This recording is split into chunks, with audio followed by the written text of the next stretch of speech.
इन दिनों देश में नीट पेपर में धांधली को लेकर बवाल मचा हुआ है। राजनीतिक पार्टियां समेत सैकड़ों छात्र सड़कों पर प्रदर्शन कर रहे हैं और इस मामले में अपनी मांग को उठा रहे हैं।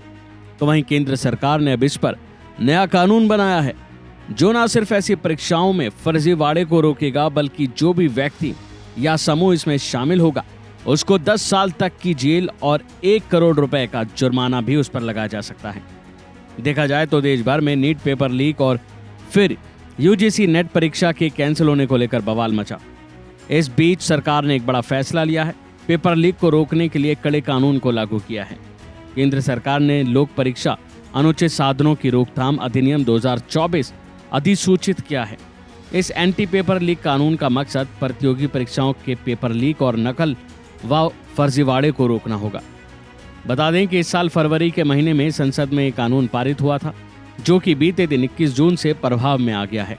इस कानून के तहत सार्वजनिक परीक्षाओं में होने वाली धोखाधड़ी और नकल को रोकने के लिए न्यूनतम 3 से 5 साल की कैद की सजा का प्रावधान है और पेपर लीक गिरोह में शामिल लोगों को 5 से 10 साल तक की कैद और न्यूनतम 1 करोड़ रुपए के जुर्माने का प्रावधान रखा गया है। अगर कोई भी व्यक्ति या व्यक्तियों का समूह कोई संगठित अपराध करता है जिसमें परीक्षा आयोजित करने वाली संस्था, सेवा प्रदाता या कोई अन्य संस्थान शामिल है तो उन्हें कम से कम 5 साल की कैद की सजा दी जाएगी, जिसे 10 साल तक बढ़ाया भी जा सकता है। कानून कहता है कि जुर्माना 1 करोड़ रुपए से कम नहीं होगा। किसी संस्थान के संगठित पेपर लीक अपराध में शामिल पाए जाने पर उसकी संपत्ति कुर्क करने और जब्त करने का भी प्रावधान कानून में है और परीक्षा की लागत भी उसी संस्थान से वसूली जाएगी। कानून ये भी कहता है कि पुलिस उपाधीक्षक या सहायक पुलिस आयुक्त रैंक का एक अधिकारी अधिनियम के तहत किसी भी शिकायत की जांच के लिए जिम्मेदार होगा। लोक परीक्षा कानून 2024 में 15 गतिविधियों को चिन्हित किया गया है और इनमें से किसी भी शामिल होने पर जेल जाने या बैन होने तक सजा मिल सकती है।